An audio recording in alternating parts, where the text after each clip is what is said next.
August 20, 1966 ಒಬ್ಬ 18 ವರ್ಷದ ಹುಡುಗ ರಿಯೋ ದೆ ಜೆನಿರೋ ಹತ್ತಿರ ಇರುವ ಬೆಟ್ಟವನ್ನು ಗಾಳಿಪಟ ಹಾರಿಸೋದಕ್ಕೆ ಎಂದು ಹತ್ತಿದ್ದ. ಅವತ್ತಿನ ದಿನ ಪರ್ಫೆಕ್ಟ್ ಆಗಿತ್ತು. ಶುಭ್ರ ಆಕಾಶ, ಬಲವಾದ ಗಾಳಿ. ಇದೊಂದು ಜಸ್ಟ್ ಅನದರ್ ಡೇ ಆಗಿತ್ತು. ಬ್ರೆಜಿಲ್ನ ವಿಂಟೆಮ್ ಹಿಲ್ಸ್ ಅಲ್ಲಿ ಗಾಳಿಪಟ ಹಾರಿಸಿಕೊಂಡು ಈ ಕಡೆಯಿಂದ ಆ ಕಡೆಗೆ ಓಡಾಡುತ್ತಿದ್ದ ಹುಡುಗ ಸಡನ್ಲಿ ಒಂದು ವಾಸನೆಯನ್ನು ನೋಟಿಸ್ ಮಾಡ್ತಾನೆ. ಇದು ಹುಲ್ಲಿನ ವಾಸನೆ ಆಗಿರ್ಲಿಲ್ಲ, ಸಮುದ್ರದ ಉಪ್ಪಿನ ಗಾಳಿಯ ವಾಸನೆನೂ ಆಗಿರ್ಲಿಲ್ಲ. ಇದನ್ನು ಸ್ಮೆಲ್ ಮಾಡಿದಾಗನೇ ಗೊತ್ತಾಗ್ತಾ ಇತ್ತು ಏನೋ ಒಂದು ಸತ್ತಿರುವ ಪ್ರಾಣಿ ಕೊಳೆಯುವ ವಾಸನೆ ಅಂತ. ಮೊದಲು ಆ ಹುಡುಗ ಆ ಸ್ಮೆಲ್ ಅನ್ನು ಇಗ್ನೋರ್ ಮಾಡ್ತಾನೆ ಹಾಗೂ ಗಾಳಿಪಟ ಹಾರಿಸುವುದನ್ನು ಮುಂದುವರಿಸ್ತಾನೆ. ನಂತರದ ಗಳಿಗೆಯಲ್ಲಿ ಆ ಸ್ಮೆಲ್ ತುಂಬಾ ಸ್ಟ್ರಾಂಗ್ ಆಗಿ ಬರೋದಕ್ಕೆ ಶುರು ಆಗುತ್ತೆ. ಇದು ದಿಕ್ಕು ಬದಲಾಯಿಸಿ ಬಂದ ಗಾಳಿಯಿಂದ ಆಗಿರ್ಬೋದು, ಅಥವಾ ಗಾಳಿಪಟ ಹಾರಿಸಿಕೊಂಡು ಅವನು ಅದೇ ದಿಕ್ಕಿನ ಕಡೆಗೆ ಹೋಗಿರ್ಬೋದು.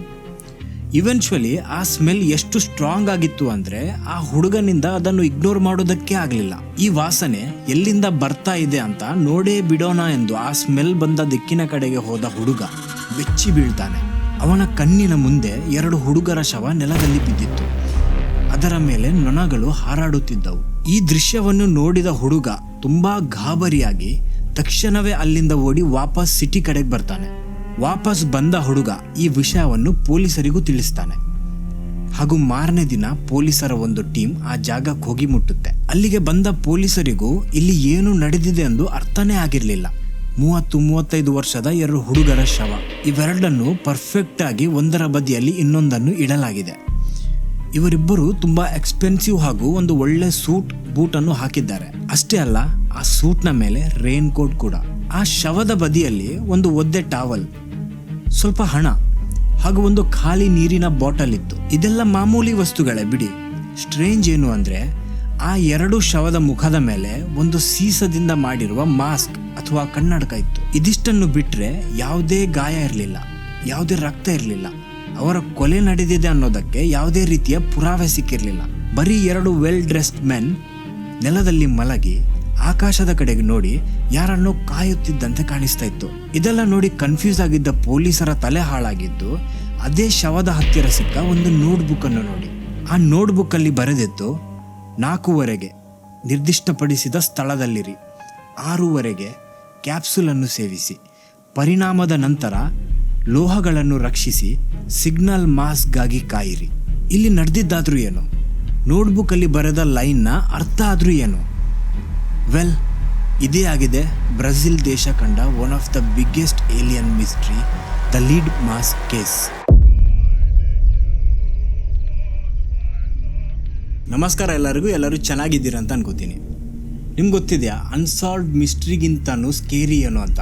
ಸಬೂತ್ ಹಾಗೂ ಎವಿಡೆನ್ಸ್ ಇದ್ದು ಸೆನ್ಸ್ ಮಾಡದ ಒಂದು ಕೇಸ್. ಈ ಕೇಸಲ್ಲಿ ನಮ್ಗೆ ಎಲ್ಲ ಗೊತ್ತಿದೆ. ಆ ಶವ ಯಾರದ್ದು, ಎಲ್ಲಿಂದ ಬಂದ್ರು, ಏನೆಲ್ಲ ಮಾಡಿದ್ರು, ಈವನ್ ಅವರ ನೋಟಲ್ಲಿ ಏನ್ ಬರ್ದಿತ್ತು ಹಾಗೂ ಯಾರು ಬರ್ದಿದ್ದು. ಆದ್ರೂ ಆಮೇಲೆ ಏನಾಯ್ತಂತ ಯಾರಿಗೂ ಗೊತ್ತಿಲ್ಲ. 60 ವರ್ಷದಿಂದ ಈ ಕೇಸ್ ಇನ್ವೆಸ್ಟಿಗೇಟರ್ಗಳ ತಲೆನೇ ಹಾಳು ಮಾಡಿದೆ. ಇದೊಂದು ಫೇಲ್ಡ್ ಎಕ್ಸ್ಪೆರಿಮೆಂಟಾ ಅಥವಾ ಸಕ್ಸೆಸ್ ಆಗಿದೆಯಾ? ಅವ್ರು ಯಾಕೆ ಈ ತರ ಮಾಡಿದ್ದು? ಅವರ ಮೋಟಿವ್ ಆದ್ರೂ ಏನು? ಇದೇನಾದ್ರೂ ಒಂದು ಸ್ಪಿರಿಚುವಲ್ ಸ್ಯಾಕ್ರಿಫೈಸಾ ಅಥವಾ ನಮ್ಮ ಕಣ್ಣಿಗೆ ಕಾಣದ ಒಂದು ಶಕ್ತಿ ಅಥವಾ ಬೇರೆ ಲೋಕದಿಂದ ಬಂದ ಒಂದು ಜೀವಿ ಅವರ ಜೀವವನ್ನು ತಗೊಳ್ತಾ? ವೆಲ್, ನಾನು ಈ ತರ ಹೇಳಿದ್ರೆ ನಿಮ್ಗೆ ಈ ಸ್ಟೋರಿ ಅರ್ಥ ಆಗೋದಿಲ್ಲ.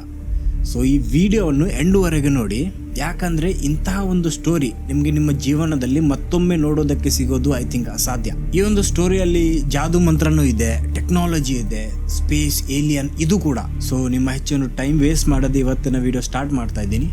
Let's go.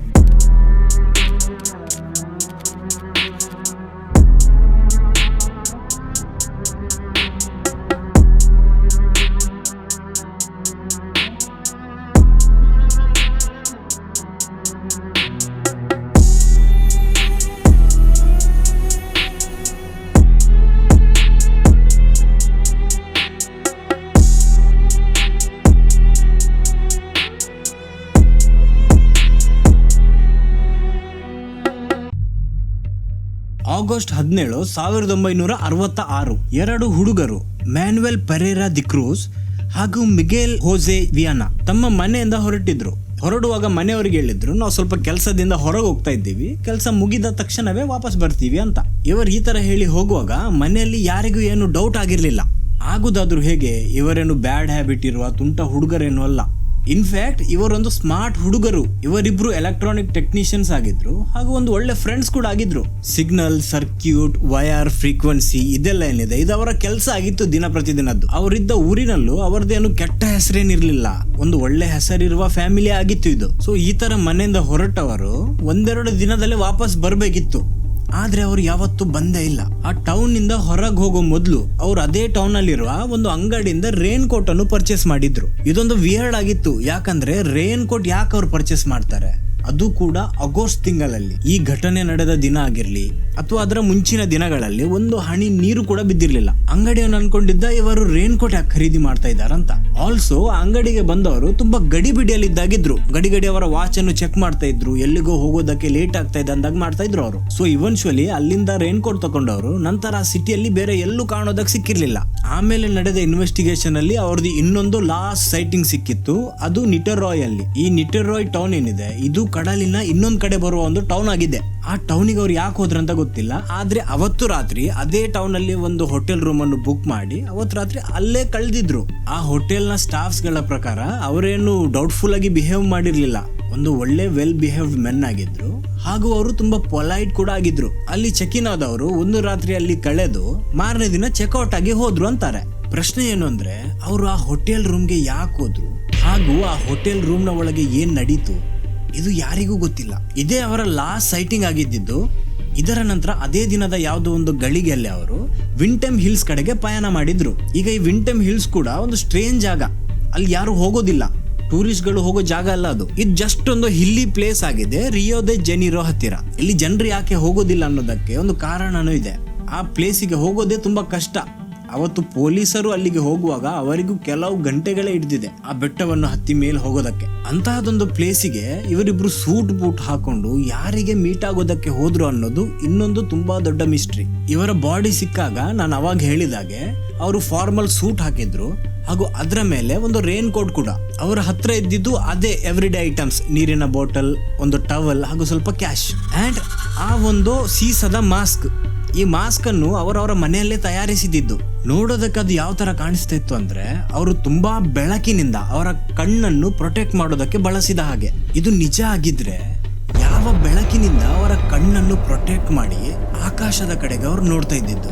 ಅಂಡ್ ಆಲ್ಸೋ ಅವರ ಕೊಲೆ ಏನು ನಡೆದಿದ್ದಲ್ಲ, ಯಾಕಂದ್ರೆ ಯಾವುದೇ ಗಾಯ ಆಗಿರ್ಲಿ ಅಥವಾ ಸ್ಟ್ರಗಲ್ ಮಾಡಿರುವ ಅಂದ್ರೆ ನರಳಿರುವ ಯಾವುದೇ ಪುರಾವೆನೇ ಸಿಕ್ಕಿರ್ಲಿಲ್ಲ. ಆ ಬಾಡಿಯನ್ನು ನೋಡುವಾಗ ಯಾವ ತರ ಇತ್ತು ಅಂದ್ರೆ ಕೂತಲ್ಲೇ ಆರಾಮವಾಗಿ ಜೀವ ಹೋದಾಗಿತ್ತು. ಅಂಡ್ ಈ ಇಡೀ ಕೇಸಲ್ಲಿ ಪೊಲೀಸರ ಹತ್ರ ಇದ್ದಿದ್ದು ಅದು ಒಂದು ನೋಟ್ಬುಕ್. 4:00 ನಿರ್ದಿಷ್ಟಪಡಿಸಿದ ಸ್ಥಳದಲ್ಲಿರಿ, 6:00 ಕ್ಯಾಪ್ಸೂಲ್ ಅನ್ನು ಸೇವಿಸಿ, ಪರಿಣಾಮದ ನಂತರ ಲೋಹಗಳನ್ನು ರಕ್ಷಿಸಿ, ಸಿಗ್ನಲ್ ಮಾಸ್ಕ್ ಗಾಗಿ ಕಾಯಿರಿ. ಇದೇನು ಮೆಸೇಜ್ ಆಗಿರ್ಲಿಲ್ಲ, ಇದೊಂದು ಇನ್ಸ್ಟ್ರಕ್ಷನ್ ಆಗಿತ್ತು.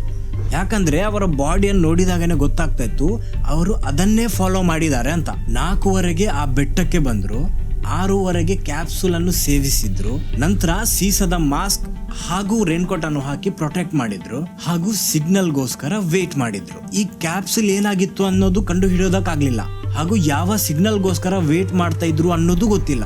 ಈಗ ಅವರು ಯಾರಿಗೋಸ್ಕರ ವೇಟ್ ಮಾಡ್ತಾ ಇದ್ರು ನೋಡಿ, ಇದರ ಅವರು ಬಂದೇ ಇಲ್ಲ ಅಥವಾ ಬಂದಿದ್ದಾರೆ. ಇಡೀ ಕೇಸಲ್ಲಿ ಪೊಲೀಸರ ಹತ್ರ ಇದ್ದಿದ್ದು ಒಂದೇ ಥಿಯರಿ, ಅವ್ರು ಯಾವ್ದಾದ್ರು ಒಂದು ಆಧ್ಯಾತ್ಮಿಕ ಪ್ರಯೋಗ ಮಾಡ್ತಾ ಇರಬಹುದು, ಅಂದ್ರೆ ಸ್ಪಿರಿಚುವಲ್ ಸ್ಯಾಕ್ರಿಫೈಸ್ ಈ ತರ ಏನಾದ್ರು. ಈಗ ಈ ಥಿಯರಿಯಲ್ಲಿ ಇಶ್ಯೂ ಏನು ಅಂದ್ರೆ ಪೊಲೀಸರ ನಂಬಿಕೆಯಿಂದ ಕೇಸ್ ಕ್ಲೋಸ್ ಆಗೋದಿಲ್ಲ. ಅವರಿಗೆ ಸಾವಿನ ಕಾರಣ ಏನು ಅದನ್ನು ಪುರಾವೆ ಜೊತೆ ತೋರಿಸಬೇಕು. ಅಂಡ್ ಪೊಲೀಸರು ಅದನ್ನೇ ಹುಡುಕೋದಕ್ಕೋಸ್ಕರ ಆಟೋಪ್ಸಿ ಮಾಡಿಸ್ತಾರೆ ಹಾಗೂ ಆಟೋಪ್ಸಿಯಲ್ಲಿ ಗೊತ್ತಿದೆ ಏನ್ ಬಂದಿತ್ತು, ನಥಿಂಗ್. ಪೊಲೀಸರಿಗೆ ಈ ಬಾಡಿ ಸಿಗುವಾಗ ಆಲ್ರೆಡಿ 1-2 ದಿನ ಕಳೆದಿತ್ತು ಡೆತ್ ಆಗಿ. ಆಲ್ಸೋ ಈ ಬಾಡಿ ಓಪನ್ ಫೀಲ್ಡ್ ಅಲ್ಲಿ ಇದ್ದಿದ್ರಿಂದ ಡಿಕಂಪೋಸಿಂಗ್ ತುಂಬಾ ಬೇಗ ಸ್ಟಾರ್ಟ್ ಆಗಿತ್ತು. ಇನ್ನೊಂದು ವಿಷಯ ಏನು ಅಂದ್ರೆ ಆ ಬಾಡಿಯನ್ನು ಅಲ್ಲಿಂದ ಕಲೆಕ್ಟ್ ಮಾಡಿದ ನಂತರನು ಆ ಬಾಡಿಗಳ ಮೇಲೆ ಆಟೋಪ್ಸಿ ವಾರಗಳವರೆಗೆ ಮಾಡಿಯೇ ಇರ್ಲಿಲ್ಲ. ಆ ಶವವನ್ನು ಹಾಗೆ ಶವಗಾರದಲ್ಲಿ ಇಟ್ಟಿದ್ರು. ಆಟೋಪ್ಸಿ ಯಾವಾಗ ಮಾಡಿದ್ರು ನೋಡಿ, ಅವಾಗ ಆ ಬಾಡಿಗಳು ತುಂಬಾ ಕೆಟ್ಟ ಕಂಡೀಷನ್ ಅಲ್ಲಿ ಇತ್ತು, ಸ್ಪೆಷಲಿ ಅದರ ಆರ್ಗನ್ಸ್ ಕರಗಿ ಹೋದಾಗಿತ್ತು. ಇದರಿಂದಾಗಿ ಆ ಕ್ಯಾಪ್ಸೂಲ್ ನ ಬಗ್ಗೆ ಅಥವಾ ಕಾಸ್ ಆಫ್ ಡೆತ್ ಅನ್ನು ಫೈಂಡ್ ಔಟ್ ಮಾಡೋದಕ್ಕೆ ಆಗ್ಲಿಲ್ಲ. ರಿಪೋರ್ಟ್ ಅಲ್ಲಿ ಬರೀ ಇಷ್ಟೇ ಬರ್ದಿತ್ತು, ಕಾಸ್ ಆಫ್ ಡೆತ್ ಅನ್ಡಿಟರ್ಮಿನ್. ಈಗ ಪೊಲೀಸರ ತಲೆನೇ ಹಾಳಾಗಿತ್ತು. ನಿಮ್ಮ ಹತ್ರ ಯಾವ ಥಿಯರಿ ಇದ್ರು ಏನ್ ಪ್ರಯೋಜನ, ನಿಮ್ಮ ಹತ್ರ ಅದನ್ನು ಪ್ರೂಫ್ ಮಾಡೋದಕ್ಕೆ ಕಾಸ್ ಆಫ್ ಡೆತ್ ಇಲ್ಲ ಅಂದ್ರೆ. ಈಗ ಪೊಲೀಸರ ಹತ್ರ ಇದ್ದಿದ್ದು ಬರೀ ಒಂದೇ ದಾರಿ, ಅವರ ಹತ್ರ ಇರುವ ನೋಟ್ ಬುಕ್ ಹಾಗೂ ಅದರಲ್ಲಿ ಬರೆದ ಟೈಮಿಂಗ್. ಈ ಟೈಮಿಂಗ್ ಅನ್ನು ಫಾಲೋ ಮಾಡಿ ಆ ದಿನ ಅದೇ ಸಮಯದಲ್ಲಿ ಆ ಏರಿಯಾದಲ್ಲಿದ್ದ ಬೇರೆ ಜನರನ್ನು ಹುಡುಕಿ ಅವರ ಹತ್ರ ಕೇಳೋದು. ಅಂಡ್ ಪೊಲೀಸರು ಅದನ್ನೇ ಮಾಡ್ತಾರೆ. ಅಂಡ್ ಇದನ್ನು ಯಾವಾಗ ಮಾಡೋದಕ್ಕೆ ಶುರು ಮಾಡಿದ್ರು ನೋಡಿ, ಅವಾಗ ಈ ಕೇಸ್ ಇನ್ನು ಕ್ರೀಪಿ ಆಗೋದಕ್ಕೆ ಶುರು ಆಗುತ್ತೆ. ಪೊಲೀಸರು ಇನ್ವೆಸ್ಟಿಗೇಷನ್ ಮಾಡೋದಕ್ಕೆ ಶುರು ಮಾಡಿದಾಗ ಪೊಲೀಸರಿಗೆ ಕೆಲವು ವಿಟ್ನೆಸ್ಗಳು ಸಿಕ್ಕಿದ್ರು. ಅಂಡ್ ಇಲ್ಲಿಂದ ಈ ಕೇಸ್ ಕಂಪ್ಲೀಟ್ಲಿ ವಿಯರ್ಡ್ ಟರ್ನ್ ತಗೊಳುತ್ತೆ.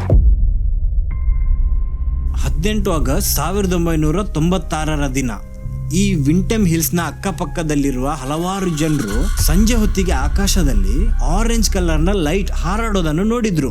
ಇದನ್ನು ಒಬ್ರಿಬ್ರಲ್ಲ, ಹಲವಾರು ಜನರು ಸೇಮ್ ಡೀಟೇಲ್ಸ್ ಅನ್ನು ಪೊಲೀಸರಿಗೆ ಕೊಟ್ಟಿದ್ರು. ಅದೇ ಹಿಲ್ ನ ಹತ್ತಿರ ನಿವಾಸಿಸುವ ಒಂದು ಲೇಡಿ ಹೇಳ್ತಾಳೆ, ಅವತ್ತು ಸಂಜೆ ಹೊತ್ತಿಗೆ ಆ ಹಿಲ್ಸ್ ನ ಮೇಲೆ ಒಂದು ಆರೆಂಜ್ ಕಲರ್ ನ ಲೈಟ್ ಹಾರಾಡೋದನ್ನು ನೋಡಿದ್ಲಂತೆ. ಇದೇನು ಪ್ಲೇನ್ ಆಗಿರ್ಲಿಲ್ಲ, ಇದನ್ನು ಹೆಲಿಕಾಪ್ಟರ್ ಆಗಿರ್ಲಿಲ್ಲ, ಅದು ನಿಂತ ಜಾಗದಲ್ಲೇ ಫ್ಲೋಟ್ ಆಗ್ತಾ ಇತ್ತು. ಹಾಗೂ ಕೆಲವು ನಿಮಿಷದ ನಂತರ ಸ್ಪೀಡ್ ಆಗಿ ಆಕಾಶದ ಕಡೆಗೆ ಹೋಗಿ ಡಿಸಪಿಯರ್ ಆಯ್ತು ಅಂತ ಹೇಳಿದ್ಲು ಅವಳು. ಇನ್ನೊಬ್ಬ ವ್ಯಕ್ತಿ ಅದೇ ಹಿಲ್ ನ ಸೈಡ್ ಅಲ್ಲಿರುವ ರೋಡ್ ಅಲ್ಲಿ ಪಾಸ್ ಆಗ್ತಾ ಇರುವಾಗ ಸಂಜೆ ಹೊತ್ತಿಗೆನೆ ಒಂದು ಆರೆಂಜ್ ಕಲರ್ ನ ಲೈಟ್ ಫ್ಲೋಟ್ ಆಗೋದು ನೋಡಿದ್ದ. ಅವನು ಕೂಡ ಗಾಡಿಯನ್ನು ಸೈಡ್ ಅಲ್ಲಿ ಪಾರ್ಕ್ ಮಾಡಿ ಕೆಲವು ನಿಮಿಷದವರೆಗೆ ಆ ಲೈಟ್ ಅನ್ನು ನೋಡಿದ್ದ, ಅಂಟಿಲ್ ಇಟ್ ಡಿಸಪಿಯರ್ಡ್. ಇನ್ನೊಬ್ಬ ವ್ಯಕ್ತಿ ಕೂಡ ಸೇಮ್, ಅವನ ಪ್ರಕಾರ ಸಂಜೆ ಒಂದು 6:30 to 7 ಗಂಟೆಯ ನಡುವೆ ಒಂದು ಆರೆಂಜ್ ಕಲರ್ ನ ಲೈಟ್ ಇರುವ ಒಂದು ಆಬ್ಜೆಕ್ಟ್ ಏನಿದೆ ಅದು ಈ ಏರಿಯಾದಲ್ಲಿ ಸುತ್ತಾಡ್ತಾ ಇತ್ತು ಅಂತ ಹೇಳಿದ್ದ. ಇದರ ಟೈಮಿಂಗ್ ನೋಡಿ, ಇದು ಎಕ್ಸಾಕ್ಟ್ ಅದೇ ಟೈಮ್ ಆಗಿದೆ ಯಾವ ಟೈಮಿಗೆ ಅವರು ಕ್ಯಾಪ್ಸುಲ್ ಅನ್ನು ಕನ್ಸ್ಯೂಮ್ ಮಾಡಿದ್ರು. ಇದೇನು ಕೋ ಇನ್ಸಿಡೆನ್ಸಾ? ಈಗ ಪ್ರಾಬ್ಲಮ್ ಏನು ಅಂದ್ರೆ ಪೊಲೀಸರಿಗೆ ಈ ಇನ್ಫಾರ್ಮೇಶನ್ ತಕೊಂಡು ಏನ್ ಮಾಡ್ಬೇಕಂತಾನೆ ಗೊತ್ತಾಗ್ಲಿಲ್ಲ. UFO ಸೈಟಿಂಗ್ ಅಂತ ರಿಪೋರ್ಟ್ ಅಲ್ಲಿ ಬರೆಯೋದಕ್ಕಾಗತ್ತಾ? ಆದ್ರೆ ಈ ಒಂದು ವಿಷಯ ಬರೀ 1-2 ವ್ಯಕ್ತಿಗಳಿಂದ ಅಲ್ಲ, ಮಲ್ಟಿಪಲ್ ವಿಟ್ನೆಸಸ್ ಗಳಿಂದ ಸೇಮ್ ರಿಪೋರ್ಟ್ ಸಿಕ್ಕಿರೋದ್ರಿಂದ ಪೊಲೀಸರು ಅದನ್ನು ಬರೆದಿಡ್ತಾರೆ.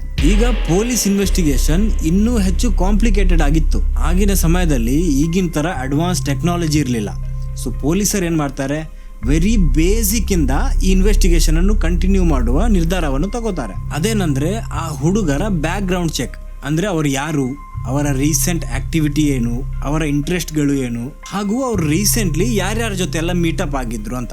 ಇದನ್ನು ಇನ್ವೆಸ್ಟಿಗೇಟ್ ಮಾಡೋದಕ್ಕೆ ಶುರು ಮಾಡಿದಾಗ ಪೊಲೀಸರಿಗೆ ಇನ್ನೂ ಹೆಚ್ಚು ಕ್ರೀಪಿ ಡೀಟೇಲ್ಸ್ ಸಿಗೋದಕ್ಕೆ ಶುರು ಆಗುತ್ತೆ. ಫಸ್ಟ್ ಏನು ಅಂದ್ರೆ ಮ್ಯಾನುವೆಲ್ ಹಾಗೂ ಮಿಗೆಲ್ ಇವರಿಬ್ರು ಸ್ಪಿರಿಚುವಲಿಸ್ಟ್ ಆಗಿದ್ರು. ಹಾಗೂ ಅವರು ಆ ಸಮಯದಲ್ಲಿ ಬ್ರೆಜಿಲ್ ನಲ್ಲಿ ನಡೀತಾ ಇದ್ದ ಒಂದು ಸ್ಪಿರಿಚುವಲ್ ಎಕ್ಸ್ಪೆರಿಮೆಂಟ್ ನ ವಿಷಯದ ಮೇಲೆ ತುಂಬಾ ಆಸಕ್ತಿ ಹೊಂದಿದವರಾಗಿದ್ರು. ಸ್ಪಿರಿಚುವಲ್ ಅಂದ್ರೆ ಇದ್ರಲ್ಲಿ ಸ್ವಲ್ಪ ಡಿಫ್ರೆಂಟ್, ಅಂದ್ರೆ ಸಿಗ್ನಲ್ಸ್, ಆತ್ಮವನ್ನು ಬಾಡಿಯಿಂದ ತೆಗೆಯೋದು, ಬೇರೆ ಡಿಮೆನ್ಷನ್ ಗೆ ಕನೆಕ್ಟ್ ಆಗೋದು, ಇಂತಹದೆಲ್ಲ ಐಡಿಯಾಸ್ ಗಳಿತ್ತು ಅದರಲ್ಲಿ. ಅಷ್ಟೇ ಅಲ್ಲ, ಅವರ ಬ್ಯಾಕ್ ಗ್ರೌಂಡ್ ಅನ್ನು ಚೆಕ್ ಮಾಡ್ತಾ ಇರುವಾಗ ಅವರ ಮನೆಯಲ್ಲೇ ಪೊಲೀಸರಿಗೆ ಇನ್ನೊಂದು ನೋಟ್ ಬುಕ್ ಸಿಗುತ್ತೆ. ಹಾಗೂ ಆ ನೋಟ್ ಬುಕ್ ಅನ್ನು ನೋಡಿ ಪೊಲೀಸರು ಇನ್ನೂ ಹೆಚ್ಚು ಕನ್ಫ್ಯೂಸ್ ಆಗ್ತಾರೆ. ಆ ನೋಟ್ ಬುಕ್ ಅಲ್ಲಿ ಒಂದು ಸ್ಕೆಚ್ ಇತ್ತು. ಇದೊಂದು ಟೆಕ್ನಿಕಲ್ ಸ್ಕೆಚ್ ಆಗಿತ್ತು. ಅದರಲ್ಲಿ ಫ್ರೀಕ್ವೆನ್ಸಿ, ಸರ್ಕ್ಯೂಟ್ಸ್ ಹಾಗೂ ರೇಡಿಯೋ ಕಾನ್ಸೆಪ್ಟ್ ಅನ್ನು ಬರೆದಿತ್ತು. ಇದೇನು ರ್ಯಾಂಡಮ್ ಸ್ಕೆಚ್ ಆಗಿರ್ಲಿಲ್ಲ. ಎಕ್ಸ್ಪರ್ಟ್ಸ್ ಹತ್ರ ತೋರಿಸಿದಾಗ ಅವರು ಕನ್ಫರ್ಮ್ ಕೂಡ ಮಾಡ್ತಾರೆ, ಎಸ್ ಇದೊಂದು ಟೆಕ್ನಿಕಲ್ ಸ್ಕೆಚ್ ಆಗಿದೆ ಅಂತ. ಆದ್ರೆ ಇದರ ಕೆಲಸ ಏನು, ಅದನ್ನು ಯೂಸ್ ಹೇಗೆ ಮಾಡೋದು ಅಂತ ಗೊತ್ತಿಲ್ಲ. ಬೈ ದ ವೇ, ಮ್ಯಾನುವೆಲ್ ಹಾಗೂ ಮಿಗೆಲ್ ಇವರನ್ನು ಸುಮ್ನೆ ಸ್ಕೆಚ್ ಮಾಡಿರೋದಲ್ಲ, ಅವ್ರು ಆಕ್ಚುಲಿ ಎಲೆಕ್ಟ್ರಾನಿಕ್ ಟೆಕ್ನಿಷಿಯನ್ಸ್ ಆಗಿದ್ರು. ಈಗ ನೀವು ಇಮ್ಯಾಜಿನ್ ಮಾಡಿ, ನೀವು ಪೊಲೀಸ್ ಆಗಿದ್ದಿದ್ರೆ ನಿಮ್ ತಲೆ ಎಷ್ಟು ಹಾಳಾಗಿರ್ಬೇಕು ನೋಡಿ. ಇಲ್ಲಿ ಯಾವುದೇ ಕ್ರೈಮ್ ನಡೆದಿಲ್ಲ, ಯಾವುದೇ ನಡೆದಿಲ್ಲ, ಯಾವುದೇ ಆಕ್ಸಿಡೆಂಟ್ ಕೂಡ ನಡೆದಿಲ್ಲ, ಸಾವಿನ ಕಾರಣ ಗೊತ್ತಿಲ್ಲ. ಹಾಗೂ 2 ಇಂಟೆಲಿಜೆಂಟ್ ಹುಡುಗರ ಬಾಡಿ ನೆಲದಲ್ಲಿ ಹಾಯಾಗಿ ಮಲಗಿ ಆಕಾಶದ ಕಡೆ ನೋಡ್ತಾ ಇರೋ ಪೊಸಿಷನ್ ಅಲ್ಲಿ ಸಿಕ್ಕಿದೆ. ವಿಟ್ನೆಸ್ ಏನೋ ಹೇಳ್ತಾ ಇದೆ, ಇನ್ವೆಸ್ಟಿಗೇಷನ್ ಬೇರೆ ಎಲ್ಲೋ ಹೋಗಿ ಮುಟ್ತಾ ಇದೆ. ಇದಕ್ಕೆ ನೀವು ಏನ್ ಎಕ್ಸ್ಪ್ಲನೇಷನ್ ಕೊಡ್ತೀರಾ? ಈ ಕೇಸ್ ಬೈ ದ ವೇ ಇವತ್ತಿನವರೆಗೆ ಅನ್ಸಾಲ್ವ್ಡ್ ಆಗಿದೆ. ಇದಕ್ಕೆ ಯಾವುದೇ ಕನ್ಕ್ಲೂಷನ್ ಕೊಡೋದಕ್ಕಾಗೋದಿಲ್ಲ. ಪೊಲೀಸ್ ಇನ್ವೆಸ್ಟಿಗೇಷನ್ ಫೇಲ್ ಆಯ್ತು, ಆಟೋಪ್ಸಿ ಫೇಲ್ ಆಯ್ತು, ಕ್ಲೂ ಹಾಗೂ ವಿಟ್ನೆಸಸ್ ಸಿಕ್ಕರು, ಅದರಿಂದ ಪೊಲೀಸರಿಗೆ ಏನು ಯೂಸ್ ಆಗಲಿಲ್ಲ. ಸೊ ಇದರಿಂದಾಗಿ ಇದೇ ತರ ವರ್ಷಗಳೇ ಕಳೆದೋಯ್ತು. ಹಾಗೂ ಥಿಯರೀಸ್ಗಳ ಮೇಲೆ ಥಿಯರೀಸ್ ಬರೋದಕ್ಕೆ ಶುರು ಆಯ್ತು. ಅದರಲ್ಲೇ ಕೆಲವು ಇಂಪಾರ್ಟೆಂಟ್ ಥಿಯರಿಯನ್ನು ನಾನು ನಿಮ್ಗೆ ಹೇಳ್ತಾ ಇದ್ದೀನಿ. ಎಂಡಲ್ಲಿ ನೀವು ನಂಗೆ ಹೇಳಬೇಕು ನಿಮಗೆ ಯಾವುದು ಕನ್ವಿನ್ಸಿಂಗ್ ಅನಿಸ್ತಾ ಇದೆ ಅಂತ.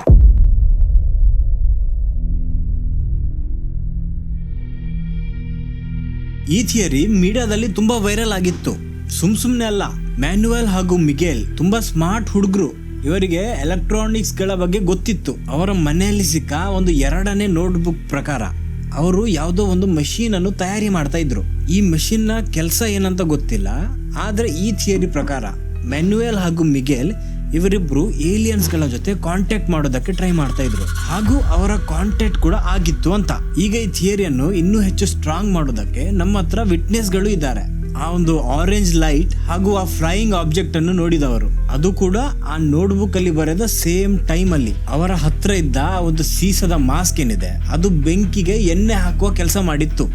ಅವರ ಸೀಸದ ಮಾಸ್ಕ್ ಅನ್ನು ಯಾವುದರಿಂದ ಪ್ರೊಟೆಕ್ಟ್ ಮಾಡೋದಕ್ಕೆ ಯೂಸ್ ಮಾಡಿದ್ದು. ನಿಮ್ಗೆ ಗೊತ್ತಿಲ್ಲ ಅಂದ್ರೆ ಒಂದು ವಿಷಯ ಹೇಳ್ತೀನಿ. ಈ ಸೀಸ ಏನಿದೆ ಇದು ರೇಡಿಯೇಷನ್ ನಿಂದ ಪ್ರೊಟೆಕ್ಟ್ ಮಾಡೋದಕ್ಕೆ ತುಂಬಾ ಒಳ್ಳೆ ಮೆಟಲ್ ಆಗಿದೆ ಆಕ್ಚುಲಿ. ಈಗ ನೀವೇ ಡಾಟ್ಸ್ ಗಳನ್ನು ಕನೆಕ್ಟ್ ಮಾಡೋದಕ್ಕೆ ಟ್ರೈ ಮಾಡಿ. ಕೆಲವು ಇನ್ವೆಸ್ಟಿಗೇಟರ್ ಗಳ ಪ್ರಕಾರ ಮ್ಯಾನುಯಲ್ ಹಾಗೂ ಮಿಗೆಲ್ ಇವರಿಬ್ರು ಯಾವುದೋ ಒಂದು ಎನರ್ಜೆಟಿಕ್ ಇವೆಂಟ್ಗೆ ಪ್ರಿಪೇರ್ ಆಗಿ ಬಂದಿದ್ರು. Something bright, something intense. ಈ ಥಿಯರಿಯಲ್ಲಿ ಆ ಕ್ಯಾಪ್ಸುಲ್ ಅನ್ನು ಅವರ ಬಾಡಿಯನ್ನು ಪ್ರಿಪೇರ್ ಮಾಡೋದಕ್ಕೆ ಯೂಸ್ ಮಾಡಿದ್ದಾರೆ. ಹಾಗೂ ಆ ಮೆಟಲ್ ಮಾಸ್ಕ್ ಆ ಎನರ್ಜಿಯಿಂದ ತಮ್ಮ ಕಣ್ಣನ್ನು ಪ್ರೊಟೆಕ್ಟ್ ಮಾಡೋದಕ್ಕೆ. ಆ ಹಿಲ್ಲಿಗೆ ಹೋಗಿದ್ದು ಅವರು ಒಂದು ಪ್ರೈವಸಿ ಇರ್ಲಿ ಅಂತ, ಹಾಗೂ ಮೇಲಿನಿಂದ ಯಾರು ಬರ್ತಾ ಇದ್ದಾರೆ ಅವರಿಗೆ ಇವರು ಕ್ಲಿಯರ್ ಆಗಿ ಕಾಣ್ಲಿ ಅಂತ. ಈಗ ಪ್ರಾಬ್ಲಮ್ ಏನು ಅಂದ್ರೆ ಆ ಥಿಯರಿಗೆ ಫಿಸಿಕಲ್ ಎವಿಡೆನ್ಸ್ ಸಿಕ್ಕಿಯೇ ಇಲ್ಲ. ಅವರ ಬಾಡಿಯಲ್ಲಿ ರೇಡಿಯೇಷನ್ ಇಫೆಕ್ಟ್ ಎಲ್ಲೂ ಸಿಗ್ಲಿಲ್ಲ. ಈವನ್ ಆ ಪ್ಲೇಸ್ ಅಲ್ಲೂ ಆಲ್ಸೋ ಆ ಪ್ಲೇಸ್ ಅಲ್ಲಿ ಯಾವುದೇ ತರಹದ ಡಿಸ್ಟರ್ಬೆನ್ಸ್ ಇರ್ಲಿಲ್ಲ. ಈಗ ಈ UFO ಥಿಯರಿ ಕನ್ವಿನ್ಸಿಂಗ್ ಆಗಿದ್ರು ಅವ್ರು ಸತ್ತಿರೋದು ಯಾಕೆ? ಅದಕ್ಕೆ ಏನು ಕಾರಣ ಹೇಳ್ತೀರಾ? ಈ ಥಿಯರಿಯನ್ನು ಇನ್ವೆಸ್ಟಿಗೇಟರ್ಸ್ ತುಂಬಾ ಸೀರಿಯಸ್ ಆಗಿ ತಗೊಂಡಿದ್ರು. 1960ರ ಸಮಯದಲ್ಲಿ ಈ ಬ್ರೆಜಿಲ್ ಅಲ್ಲಿ ಒಂದು ಅಂಡರ್ ಗ್ರೌಂಡ್ ಕಲ್ಚರ್ ಇತ್ತು. ಸ್ಪಿರಿಚುವಲಿಸಂ ಹಾಗೂ ಈ ಕಾನ್ಶಿಯಸ್ನೆಸ್ ನ ಮೇಲೆ ಎಕ್ಸ್ಪೆರಿಮೆಂಟ್ ಮಾಡುವವರದ್ದು. ಈ ಗ್ರೂಪ್ ನ ನಂಬಿಕೆ ತುಂಬಾ ವಿಯರ್ಡ್ ಆಗಿತ್ತು. ಅವರ ಪ್ರಕಾರ ನಮ್ಮ ಮೈಂಡ್ ಅನ್ನು ನಮ್ಮ ಬಾಡಿಯಿಂದ ಹೊರಗೆ ತೆಗಿಬಹುದು. ನಮ್ಮ ಕಾನ್ಶಿಯಸ್ನೆಸ್ ಬೇರೆ ಡೈಮೆನ್ಷನ್ ಗೆ ಟ್ರಾವೆಲ್ ಮಾಡೋ ತರ ಮಾಡಬಹುದು. ಇದ್ರಲ್ಲಿ ತುಂಬಾ ಹಾರ್ಡ್ ವರ್ಡ್ ಎಲ್ಲ ಯೂಸ್ ಮಾಡಿ ಕನ್ಫ್ಯೂಸ್ ಮಾಡೋದಿಲ್ಲ ನಾನು. ನೀವು ಡಾಕ್ಟರ್ ಸ್ಟ್ರೇಂಜ್ ಮೂವಿ ನೋಡಿದ್ರೆ ಅದ್ರಲ್ಲಿ ಯಾವ ತರ ಅವರ ಆತ್ಮ ಹೊರಗೆ ಬರುತ್ತೆ ಆ ತರ ಮಾಡಬಹುದು ಅಂತ. ಇನ್ನೊಂದು ವಿಷಯ ಏನಂದ್ರೆ ಮ್ಯಾನುಯಲ್ ಹಾಗೂ ಮಿಗೆಲ್ ಇವರಿಬ್ರು ಇಂತಹ ಐಡಿಯಾದಲ್ಲಿ ಆಸಕ್ತಿ ಹೊಂದಿದವರಾಗಿದ್ರು. ನೋಟ್ಬುಕ್ ಅಲ್ಲಿ ಬರೆದ ಪ್ರಕಾರ ಯಾರೋ ಅವರಿಗೆ ಇನ್ಸ್ಟ್ರಕ್ಷನ್ ಕೊಟ್ಟ ಹಾಗಿತ್ತು. ಮೇ ಬಿ ಆತ್ಮವನ್ನು ಬಾಡಿಯಿಂದ ಹೊರಗೆ ತೆಗೆಯುವುದಕ್ಕೆ ಈ ಪ್ರೊಸೀಜರ್ ಅನ್ನು ಮಾಡಿರ್ಬೇಕು ಅಂತಾರೆ. ಅಂಡ್ ಆ ಕ್ಯಾಪ್ಸುಲ್ ಏನಿದೆ ಅದು ಆ ಒಂದು ಗ್ರೂಪಿನ ರಿಚುವಲ್ ಆಗಿರಬಹುದು ಅಂತ ಇನ್ವೆಸ್ಟಿಗೇಟರ್ಸ್ ಹೇಳ್ತಾರೆ. ಅವರು ನಂಬಿರ್ಬೇಕು ಸಾವು ಬರೀ ಟೆಂಪ್ರವರಿ ಆಗಿದೆ, ಸ್ವಲ್ಪ ಸಮಯದವರೆಗೆ ಆತ್ಮ ಬಾಡಿಯಿಂದ ಹೊರಗಿದ್ದು ಮತ್ತೆ ವಾಪಸ್ ಹೋಗುತ್ತೆ ಅಂತ. ಇದು ಪೊಲೀಸರು ಅವತ್ತು ಕಂಡ ಒಂದು ಸಿಚುವೇಶನ್ ಅನ್ನು ಎಕ್ಸ್ಪ್ಲೇನ್ ಮಾಡುತ್ತೆ. ಅವರ ಮುಖದಲ್ಲಿ ಯಾವ ತರ ಕಾಮ್ನೆಸ್ ಇತ್ತು, ಯಾರು ಜೀವ ಹೋಗುವಾಗ ಒದ್ದಾಡಿರ್ಲಿಲ್ಲ, ಯಾರ ಮುಖದಲ್ಲೂ ಪ್ಯಾನಿಕ್ ಕೂಡ ಇರ್ಲಿಲ್ಲ. ಇಬ್ರು ನೆಲದಲ್ಲಿ ಆರಾಮವಾಗಿ ಮಲಗಿ ಆಕಾಶದ ಕಡೆಗೆ ನೋಡ್ತಾ ಇದ್ರು. ಈಗ ಈ ಥಿಯರಿಯಲ್ಲಿ ಪ್ರಾಬ್ಲಮ್ ಏನು ಅಂದ್ರೆ ಅವರು ಕ್ಯಾಪ್ಸುಲ್ ಆಕ್ಚುಲಿ ತಕೊಂಡಿದಾರಾ ಇಲ್ವಾ ಅನ್ನೋದಕ್ಕೆ ಯಾವುದೇ ಪುರಾವೆ ಇರಲಿಲ್ಲ. ಅಕಸ್ಮಾತ್ ತಕೊಂಡಿದ್ರು ಆ ಕ್ಯಾಪ್ಸುಲ್ ಅಲ್ಲಿ ಏನಿತ್ತು ಅಂತಾನೂ ಗೊತ್ತಿಲ್ಲ. ಆಸ್ ಎ ಸೆಡ್ ಅರ್ಲಿಯರ್ ಅವರ ಬಾಡಿಯಿಂದ ಯಾವುದೇ ತರಹದ ಕೆಮಿಕಲ್ ಅನ್ನು ಪತ್ತೆ ಹಚ್ಚೋದಕ್ಕಾಗ್ಲಿಲ್ಲ. ಆಲ್ಸೋ ಅವರ ಸಾವಿನ ಕಾರಣ ಏನಿದೆ ಅದು ಇವತ್ತಿಗೂ ಅನ್ನೋನ್ ಆಗಿದೆ. ಈ ಇನ್ವೆಸ್ಟಿಗೇಷನ್ ಇನ್ನೊಂದು ದಿಕ್ಕಿನ ಕಡೆಗೂ ಹೋಗಿತ್ತು. ವಾಟ್ ಇಫ್ ಇದೊಂದು ಮರ್ಡರ್ ಆಗಿದೆ, ಒಂದು ವೆಲ್ ಪ್ಲಾನ್ಡ್ ಮರ್ಡರ್. ಇವರ ಕೊಲೆ ಮಾಡಿ ಇನ್ವೆಸ್ಟಿಗೇಷನ್ನ ದಿಕ್ಕನ್ನು ತಪ್ಪಿಸೋದಕ್ಕೆ ನೋಟ್ಬುಕ್ ಹಾಗೂ ಆ ಮಾಸ್ಕ್ ಅನ್ನು ಅಲ್ಲಿ ಇಟ್ಟಿರ್ಬೋದಾ, ಅಥವಾ ಯಾರಾದ್ರೂ ಅವರಿಗೆ ಆ ಕ್ಯಾಪ್ಸುಲ್ ಅನ್ನು ಕೊಟ್ಟು ಮೋಸ ಮಾಡಿರ್ಬೋದಾ? ನಾನೊಬ್ಬ ಸ್ಪಿರಿಚುವಲ್ ಲೀಡರ್, ಈ ಕ್ಯಾಪ್ಸುಲ್ ಅನ್ನು ತಕೊಂಡ್ರೆ ನಿಮ್ಗೆ ಮೋಕ್ಷ ಸಿಗುತ್ತೆ, ಆ ತರ ಈ ತರ ಅಂತ ಎಲ್ಲ ಹೇಳಿ. ಆದ್ರೆ ಈ ಥಿಯರಿಗೆ ಅಷ್ಟು ಬ್ಯಾಕಪ್ ಇಲ್ಲ. ಮೋಟಿವ್ ಆದ್ರೂ ಏನು? ಆ ಇಬ್ರು ಹುಡುಗರಿಗೆ ಶತ್ರುಗಳೇ ಇಲ್ಲ, ಮಾಮೂಲಿ ಹುಡುಗರವರು. ಆಲ್ಸೋ ಆ ಹಿಲ್ಲಲ್ಲಿ ಅವರಿಬ್ಬರನ್ನು ಬಿಟ್ಟು ಮೂರನೇ ವ್ಯಕ್ತಿಯ ಯಾವುದೇ ತರಹದ ಫುಟ್ ಪ್ರಿಂಟ್ ಆಗಿರ್ಲಿ ಅಥವಾ ಯಾವುದೇ ತರಹದ ಕ್ಲೂಸ್ ಸಿಕ್ಕಿರ್ಲಿಲ್ಲ. ಅಕಸ್ಮಾತ್ ಯಾರಾದ್ರೂ ಮೂರನೇ ವ್ಯಕ್ತಿ ಇನ್ವಾಲ್ವ್ ಆಗಿದ್ರೆ there is no way without a trace ಅವರು ಕಣ್ಮರೆ ಆದ್ರು. ನಿಮ್ಗೇನ್ ಅನ್ಸುತ್ತೆ? ಈ ಮೂರು ಥಿಯರಿಗಳಲ್ಲಿ ಯಾವುದು ಹೆಚ್ಚು ಕನ್ವಿನ್ಸಿಂಗ್ ಆಗಿದೆ? ನಂಗೆ ಗೊತ್ತಿದೆ ನನ್ನ ಆಡಿಯನ್ಸ್ ಗಾಳಿ ಮಾತನ್ನೆಲ್ಲ ಕೇಳಿ ನಂಬುವವರಲ್ಲ ಅಂತ. ಸೊ ನಾನು ಆಕ್ಚುಲಿ ಈ ಕೇಸ್ನ ಬಗ್ಗೆ ನಿಮ್ಮ ಒಪಿನಿಯನ್ ಏನಿದೆ ಅಂತ ನೋಡೋದಕ್ಕೆ ವೇಟ್ ಮಾಡ್ತಾ ಇದ್ದೀನಿ. ನಿಮ್ಗೇನ್ ಅನ್ಸುತ್ತೆ ಅದನ್ನು ಕಮೆಂಟ್ ಅಲ್ಲಿ ಹೇಳಿ. ಈ ಸ್ಟೋರಿ ಬಗ್ಗೆ ಸ್ವಲ್ಪ ನಿಂತು ಥಿಂಕ್ ಮಾಡಿ. ಎರಡು ಇಂಟೆಲಿಜೆಂಟ್ ಹುಡುಗರು, ಪ್ಯಾನಿಕ್ ಆಗಿಲ್ಲ, ಸ್ಟ್ರಗಲ್ ಮಾಡಲಿಲ್ಲ, ಹಾಗೂ ಅಲ್ಲಿಂದ ಓಡೋದಕ್ಕೆ ಪ್ರಯತ್ನನೂ ಪಡಲಿಲ್ಲ. ಅವರ ಹತ್ರ ಒಂದು ಪ್ಲಾನ್ ಇತ್ತು ಹಾಗೂ ಒಂದು ನಂಬಿಕೆ ಇತ್ತು. ಆ ನಂಬಿಕೆ ಏನೇ ಆಗಿರ್ಲಿ, ಸೈನ್ಸ್, ಏಲಿಯನ್ ಅಥವಾ ಸ್ಪಿರಿಚುವಲಿಸಂ ಆರ್ ಇದೆಲ್ಲಕ್ಕಿಂತ ಬಿಯಾಂಡ್ ಏನಾದ್ರು, ನಿಜ ಏನು ಅಂದ್ರೆ ಅವರಿಗೆ ಅದರ ಮೇಲೆ ತುಂಬಾ ನಂಬಿಕೆ ಇತ್ತು ಹಾಗೂ ಟ್ರಸ್ಟ್ ಇತ್ತು. ಈ ಪಾರ್ಟ್ ಏನಿದೆ ಇದು ನಿಮ್ಮ ನಿದ್ದೆಯನ್ನು ಹಾಳು ಮಾಡಬೇಕು. ಏಲಿಯನ್ ಅಲ್ಲ, ಮರ್ಡರ್ ಅಲ್ಲ, ರಿಚುವಲ್ ಅಲ್ಲ, ಒಂದು ನಂಬಿಕೆ. ನೀವು ಹಿಸ್ಟ್ರಿ ನೋಡಿದ್ರೆ ನಿಮ್ಗೆ ಗೊತ್ತಾಗುತ್ತೆ, ಯಾವಾಗ ಮನುಷ್ಯರಿಗೆ ಒಂದು ನಂಬಿಕೆ ಲಾಜಿಕಲ್ ಅಂತ ಅನ್ಸಿದೆ ಅವಾಗ ಮನುಷ್ಯರು ಜೀವ ತೆಗೆಯೋದಕ್ಕೂ ಹಾಗೂ ಜೀವ ಕೊಡೋದಕ್ಕೂ ರೆಡಿ ಆಗಿದ್ದಾರೆ. ಸೊ ಇದೇ ಆಗಿತ್ತು ಫ್ರೆಂಡ್ಸ್ ಇವತ್ತಿನ ವಿಡಿಯೋ. ಮತ್ತೆ ಬರ್ತೀನಿ ಮತ್ತೊಂದು ವಾರ ಇನ್ನೊಂದು ಇಂಟ್ರೆಸ್ಟಿಂಗ್ ಟಾಪಿಕ್ ಜೊತೆ. ಅಷ್ಟರವರೆಗೆ ಪೀಸ್ ಔಟ್.